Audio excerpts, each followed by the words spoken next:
গণ অভ্যুত্থানে পতনের পর ভারতে পালিয়ে যান সাবেক প্রধানমন্ত্রী শেখ হাসিনা।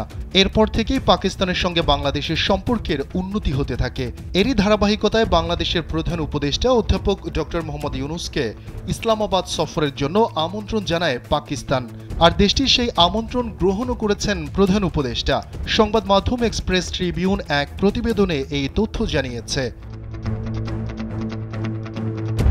এর আগে পাকিস্তানের উপপ্রধানমন্ত্রী ও পররাষ্ট্রমন্ত্রী ইসহাক দার ঢাকা সফরে আসছেন বলে জানায় সংবাদ মাধ্যমটি।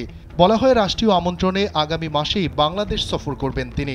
আসন্ন এই সফরকে যুগান্তকারী বলে উল্লেখ করা হচ্ছে, কারণ 2012 সালের পর পাকিস্তানের কোনো পররাষ্ট্রমন্ত্রীর এটাই প্রথম বাংলাদেশ সফর হতে চলেছে।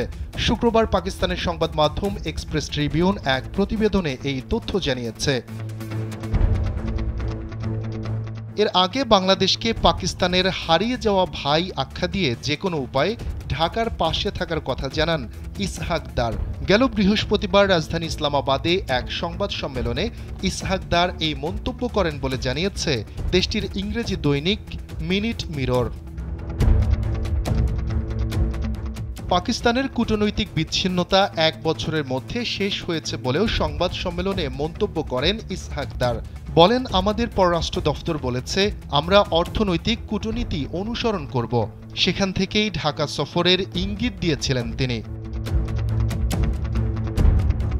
শেখ হাসিনার পতনের পর থেকে বাংলাদেশের সঙ্গে সম্পর্ক উন্নয়নে নানা পদক্ষেপের ঘোষণা দেয় পাকিস্তান। এরই অংশ হিসেবে সম্প্রতি দেশটির করাচি বন্দর থেকে একটি পণ্যবাহী জাহাজ সরাসরি চট্টগ্রাম বন্দরে নোঙর করে। 1971 সালের পর এটি প্রথম কোনো পাকিস্তানি পণ্যবাহী জাহাজের বাংলাদেশের নোঙর করার ঘটনা। 1971 সালে বাংলাদেশের স্বাধীনতার পর বহু বছর দুই দেশের মধ্যে সরাসরি বাণিজ্য হতো না। পরবর্তীতে বাণিজ্যিক সম্পর্ক পুনরায় স্থাপিত হলেও পাকিস্তান থেকে সাধারণত সরাসরি পণ্যবাহী জাহাজ চট্টগ্রামে আসত না।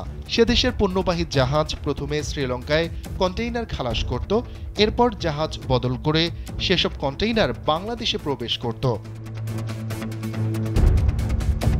বাংলাদেশের ক্ষমতাচ্যুত সাবেক প্রধানমন্ত্রী শেখ হাসিনার শাসনামলে দুই দেশের মাঝে শীতল সম্পর্ক ছিল।